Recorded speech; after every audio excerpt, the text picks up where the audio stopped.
혹시 여러분들은 내가 갖고 있는 약점이나 또 감추고 싶은 단점들 때문에 속상해하거나 의기소침해하고 있지 않습니까? 혹시 내 약점이나 단점 때문에 속상해한다면 그러지 마시고 하나님께서 오히려 그 약점을 통해서 강하게 사용하심을 믿고 하나님을 의지하며 살아가시는 우리 성도들 되어지기를 주님의 이름으로 소망하고 축복합니다. 부활 전후로 해서 제자들의 모습은요, 참 형편없고 볼품없는 제자들의 모습인 것을 보게 되어집니다. 예수님께서 체포되시고 처형당하신 직후의 모습을 가만히 보면 아마도 그들은 두려웠겠죠. 당연히 두려우니까 문을 걸어 잠그고 숨어 드는 형태를 취합니다. 요한복음 20장 19절에 보니까 그때 상황을 이렇게 설명을 합니다. 유대인들을 두려워하여 모인 곳의 문들을 닫았더니, 아마 이것들은 상실감이었겠지요. 모든 것을 다 잃어버리고 또 소망 없는 삶이었기 때문에, 또는 예수만이 아니라 본인들도 처형당할 것이 두려워서 문을 잠고 있었던 어떤 영적 침체기의 모습을 고스란히 보여주는 그 제자들의 모습을 가만히 보게 되어집니다. 그뿐만이겠습니까? 누가복음 24장에 보니까 자기 고향으로 내려가는 두 제자의 모습이 그려집니다. 그 상실된 소망을 잘 보여주는 장면이지요. 예수님께서 부활하신 이후에 예루살렘에 있어라, 떠나지 말아라 신신당부했지만 이 두 제자는 예수님을 뒤로한 채, 사명을 뒤로한 채 명령도 남을나라 엠마오 고향으로 내려갑니다. 본인과 동행하는 그분이 누구이신가도 모르고 그렇게 내려가는 제자의 모습을 가만히 보게 되어지지요. 영적 무기력에 빠져 있다라고 볼 수밖에 없습니다. 또 한 장면은 요한복음 21장에 보면 베드로가 이렇게 말합니다. 나는 물고기 잡으러 가노라 라고 그렇게 말을 해요. 배가 고파서가 아니고요, 이제 부름받은 제자로서의 자격에 감당할 수 없었기 때문이라고 생각이 되어집니다. 사람을 낚는 어부가 되라고 부르셨는데 그럴 만한 자격도 그럴 만한 능력도 없다라고 느꼈던 것일까요? 나는 다 포기하고 고기나 잡으러 갈래 라는 이 제자의 모습을, 베드로의 모습을 보게 되어지지요. 기가 막힌 상태입니다. 뭐라고 말할까요? 영적인 파산 상태. 예수님의 명령을 포기하고 부르심을 망각하고 주님과의 관계 또한 다 잊어버린 영적 단점과 약점과 볼품없는 모습이 고스란히 남겨져 있는 제자들의 모습을 가만히 보면서 어떤 생각이 드세요? 야, 실망스럽구나. 3년 동안이나 주님과 함께 다녔는데 어떻게 저럴 수가 있을까? 그들이 비난의 대상인 것만은 아닙니다. 왜냐하면 우리 또한 고난이 오고 시련이 오면 보여지는 현상이기 때문에 그래요. 우리도 정직하게 말해서 실망하고 낙심하고 주님을 외면하고 떠나는 일들이 비일비재하니까 그들이나 우리나 50보 100보인 것이 분명합니다. 그런데요, 놀라운 것이 있습니다. 십자가 이후의 이 어두운 시간은 우리 인간의 의지가 완전히 꺾인 그 자리에 비로소 부활의 주님이 찾아오시는 은총의 통로가 되어지기 때문에 그래요. 가장 약점이었던 자리, 가장 단점이었던 자리, 가장 감추고 싶었던 그 자리가 오히려 하나님께서 예수를 부활하여 만왕의 왕으로 세우시고 놀라운 구원의 역사를 만드는 축복의 자리가 되었다라는 사실이에요. 약점이 강점이 되어지는 순간 어떤 변화가 있었을까요? 문을 꽁꽁 걸어 잠갔던 제자들은 예수를 만난 이후에 공포로부터 해방되어지는 놀라운 경험들을 하게 되어집니다. 베드로의 변화는 가히 놀라울 정도였습니다. 문을 박차고 나가서 우리가 보고 들은 것을 말하지 아니할 수 없다라고 말하면서 부활은 환상도 아니고 착각도 아니라 역사적인 현실이다, 사실이다라고 고백하며 증언하게 되어지지요.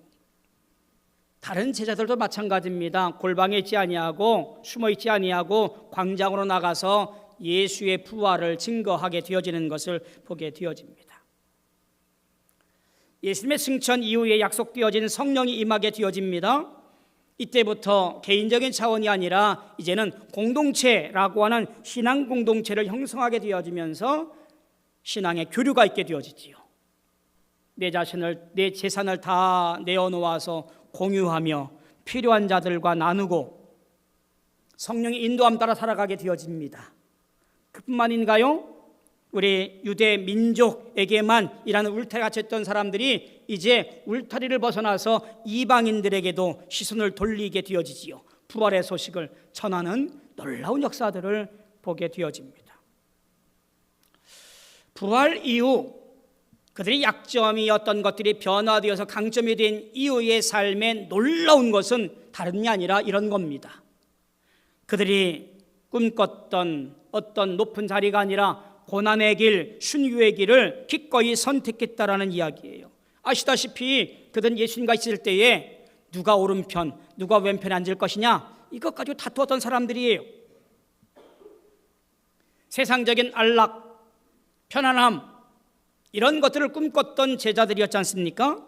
그런데 부활하신 주님 만난 이후에는 땅끝까지 이르러 내가 증인이 되겠다라고 하는 이 놀라운 사명감에 불타서 주의를 감당함으로 그들의 유일한 신앙적 가치가 되었던 것이 바로 그 사실인 것을 보게 되어집니다.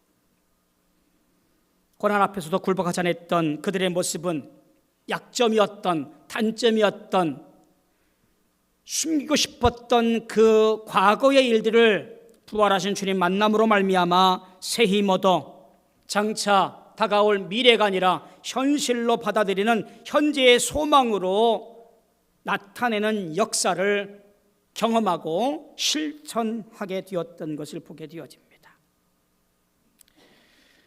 오늘 우리도 마찬가지로 주의 은혜 안에 살아가기를 소망합니다. 오늘 내가 감추고 싶은 약점이 있잖아요. 드러내고 싶지 않은 단점이 우리에게 있을 수 있습니다.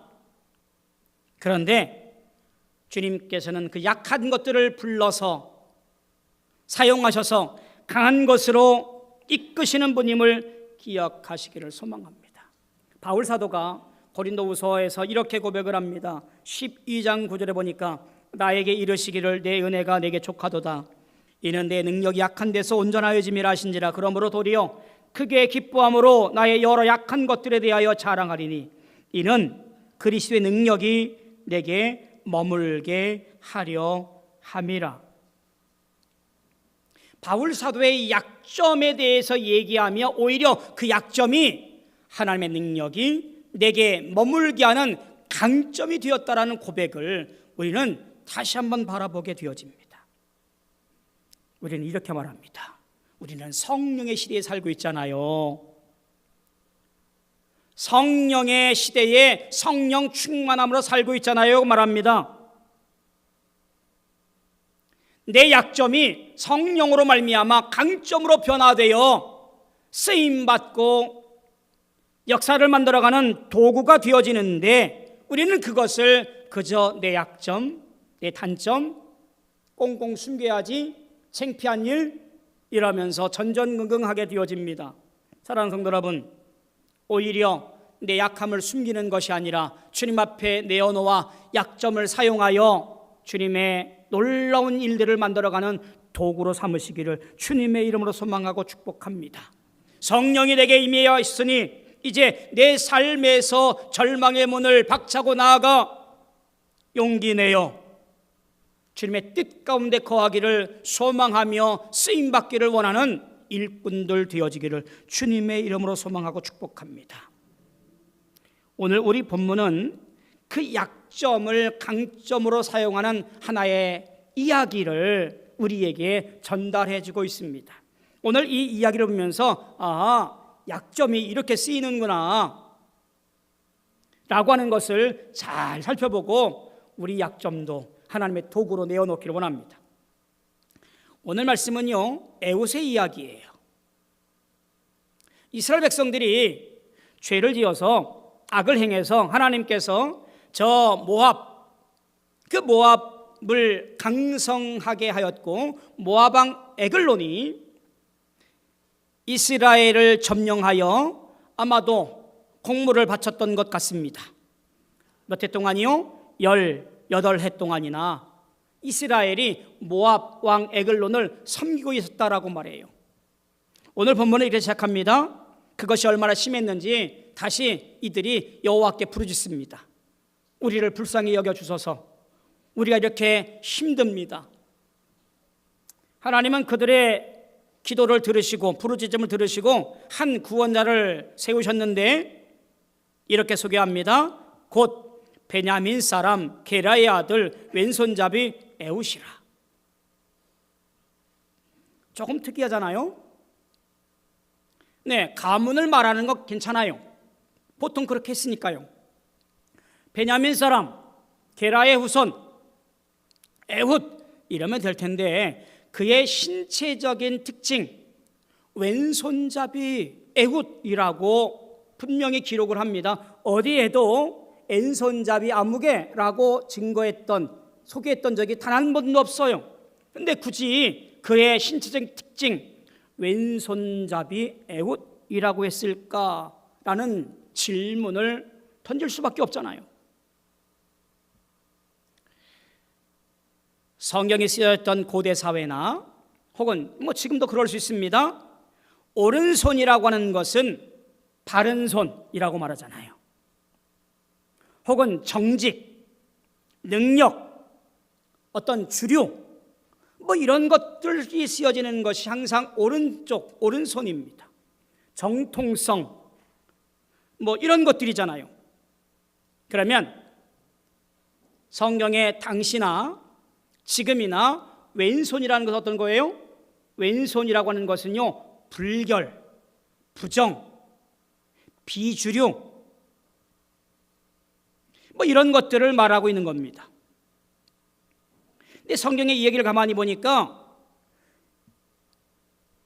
굳이 에훗의 그를 불러 사사로 세우면서 그의 흠이었던 왼손잡이라는 것을 밝혀 이야기해요.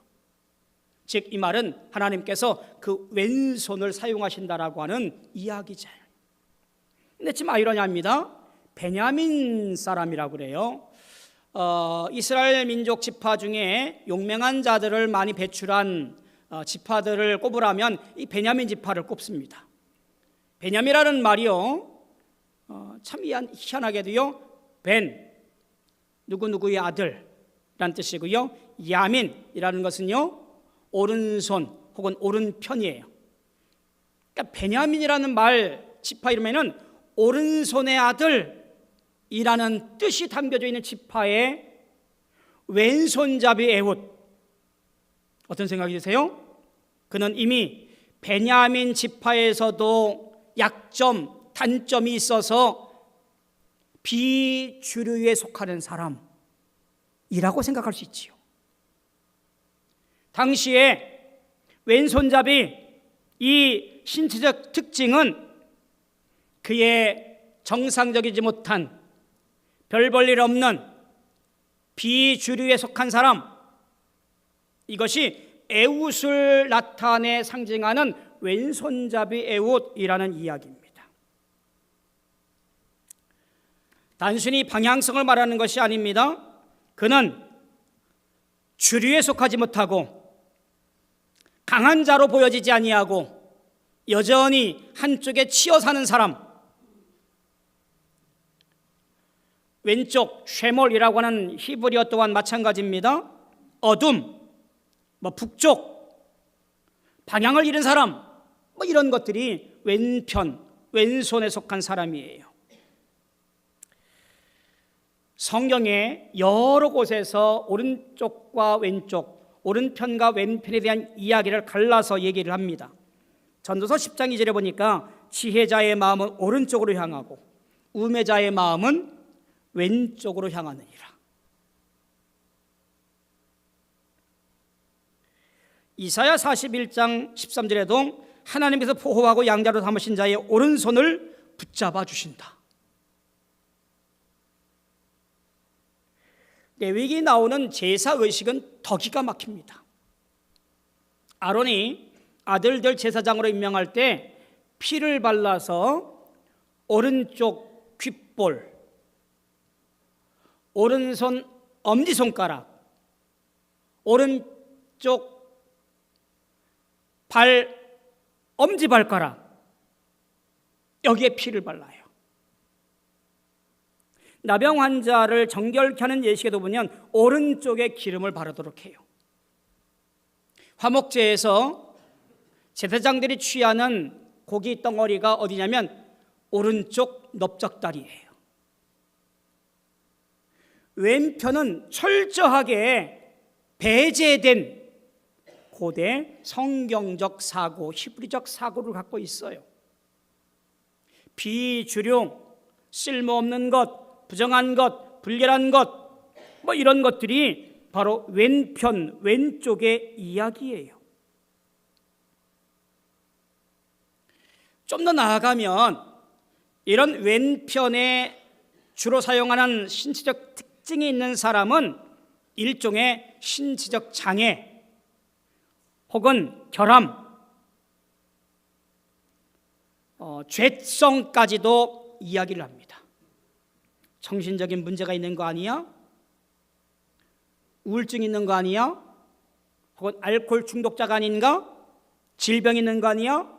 그에게 범죄적 성향이 있는 거 아니야? 이렇게 왼편을 사용하는 사람에 대해서 엄격하게 구분을 합니다.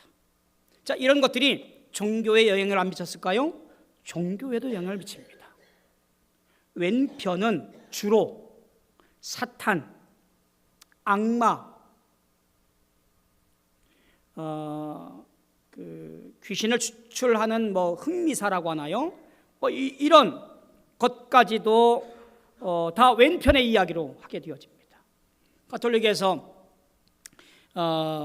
오른쪽에서 왼쪽으로 도는 태양의 궤적을 거스르는 것들은 어긋난 행위라고 생각을 하게 되어지지요. 십자성호를 왼손으로 긋는 것, 이런 것들은 철저하게 부정하고 잘못하고 모독한 것으로 여겨집니다. 오늘 가만히 보세요. 이렇게 철저히 왼손잡이, 왼편은 부정하고 죄이고 잘못된 것으로 생각되어지는 그 당시에 에웃의 시적 특징, 왼손잡이라고 밝혀서 그를 통하여 일을 하시는 것을 보게 되어집니다. 왼손잡이 에웃의 그를 불러 구원자로 세우신 사건 이후에 어떻게 사용됐는지를 설명하는 내용들이 16절 이하부터 쭉 나오게 되어지는데 에피소드를 얘기합니다. 그를 앞세워서 공물을 바치러 모압 왕 에글론에게 나아갑니다. 바친 이후에 에웃이 모압 왕 에글론을 독대하는 자리를 마련하게 되어지지요. 아마도 왕 앞에 설 때에 모든 무기류들은 못 갖고 들어가게 할 것이 뻔합니다. 그런데 하나님의 일이라고 말하면서 독대하기를 간청해. 오른손을 쓰는 것이 그 당시에 기정사실이었겠지요. 그러니까 어느 쪽을 수색했겠어요? 왼쪽 품이거나 왼쪽 허벅지를 수색했겠지요. 그런데 에웃은 왼손잡이인지라 그의 칼이 오른쪽 허벅지에 있었던 것을 생각하지 못했다라고 하는 거예요. 그리고 왕과 만난 자리에서 왼손잡이 에웃이 오른쪽 허벅지에서 칼을 빼어 에글론을 심판하는 장면이 기록되어져 있고, 하나님께서 약점, 단점이었던 에웃의 왼손잡이를 사용하여 구원을 이루어가던 장면이 바로 오늘 소개되어지고 있는 장면입니다. 훗날 이 약점, 그 사건이 십자가의 역설로 드러나게 되어집니다. 가장 미련하고 약해 보이는 방법으로 세상을 구원하시는 하나님의 방법, 그 약함의 신학을 충분히 보여주고 선명하게 보여주는 것이 바로 십자가 사건, 약함과 그리고 단점을 통해 역사하시는 하나님의 모습을 보게 되어집니다. 혹시 왼손잡이 쓴 것이 이것이 처음이자 마지막일까요? 아니에요. 뒤에 가면 아예 이 베냐민 지파 안에 특수부대가 등장을 합니다. 왼손잡이 특수부대 700명이 함께하는 특수부대를 만들어요. 사사기 20장 16절에 보면 기브온과 싸우는 장면이 나오는데 그 기브온과의 전투에서 이스라엘 연합군 속에서 베냐민 지파 700명 왼손잡이 특수부대가 등장을 합니다. 이들이 얼마나 정교했는지 물매를 돌을 던지면 머리카락 하나도 빗나가지 않던 명사수들이었다라고 그들을 소개해요.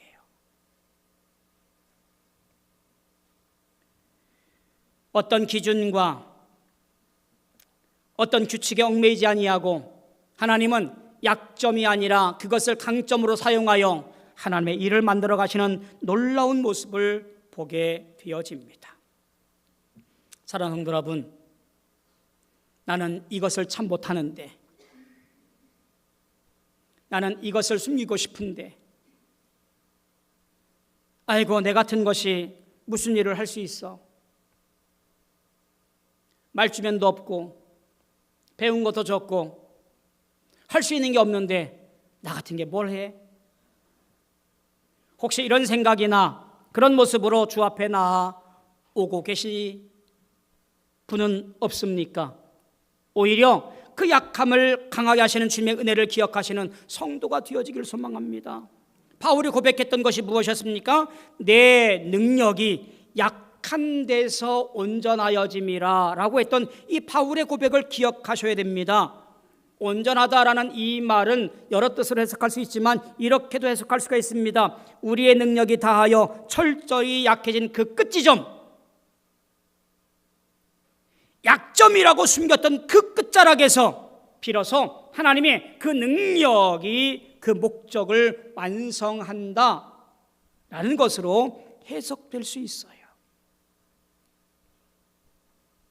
하나님은 사랑이십니다. 그 사랑이라고 하는 것은요, 내 보잘것없는 것까지도, 내가 생각할 때 쓸모없는 것까지도 사랑하시고 격려하시고 힘을 불어 그를 통하여 감사와 기쁨과 찬송이 되어지게 하시는 분, 그것이 바로 사랑의 하나님이에요. 세상은 강함과 성공 위에 군림합니다. 약한 자, 단점 많은 자, 상처 입은 자, 그들은 철저히 배제되는 세상에 살고 있습니다. 오른손을 가진 자, 왼손 가진 자를 나누고 있고, 유대인과 이방인을 나누고 있고, 강한 자와 약한 자를 끊임없이 분류하는 것이 오늘날의 세상이라고 한다면, 하나님은 오히려 약한 자를 손잡고 상처 입은 자를 끌어안고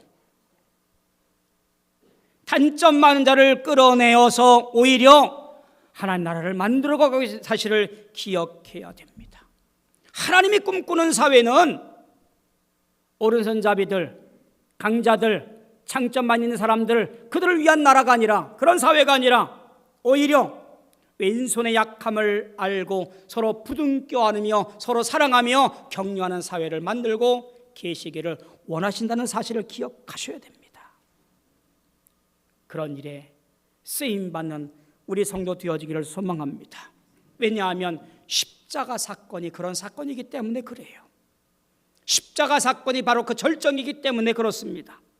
가장 힘이 없고 수치스러운 방식으로 세상의 죄를 이기신 예수 그리스도, 또한 그 모든 죄를 이기시고 권세를 무너뜨리고 부활하신 예수 그리스도, 오늘 우리에게 진정한 화해와 죄사함, 그리고 약점을 강점으로 우리의 약함을 다시 주의 은혜 가운데 쓰임받는 일꾼으로 부르시는 역사를 우리에게 알려주고 계십니다. 따라서 우리는 하나님의 일하심의 방법을 기억할진대 내 없음과 약함에서 시작됨을 신뢰해야 하지요. 내 약점이나 단점이 있다면 오히려 하나님께서 세상을 이기는 통로로 사용되어지도록 내어놓는 용기를 내시기를 바랍니다. 우리 신앙 공동체 안에서 믿음의 길을 걸어갈 때에 내가 못하는 것, 약한 것, 단점인 것 때문에 뒤로 빼는 것이 아니라 오히려 담대하게 주의 은혜를 기억하며 열심을 다해 힘을 합하여 주님의 충성하는 일꾼들 되기를 소망합니다. 왼손잡이 에훗을 통하여 이스라엘을 구원하셨듯 오늘 우리를 통하여 혹은 우리가 소외시킨 어떤 약자를 통하여 하나님께서 이 나라와 공동체를 살리는 도구로 삼게 할 것이 분명합니다. 사랑하는 성도 여러분, 바라기는 약점을 강점으로 사용하시고 만드신 하나님을 기억하며 여러분 단점이나 약점을 통해 일하시는 것을 기억하고 주 앞에 나와 충성하시는 하나님의 진정한 일꾼들 되어지기를 주님의 이름으로 소망하고 축복합니다. 기도하겠습니다. 주님 감사합니다.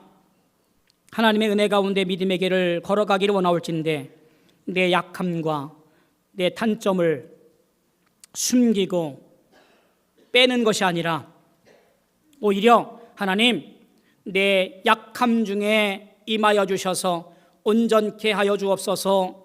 기대하고 기도하고 바라는 우리 모든 성도 되어지게 축복하여 주시옵소서.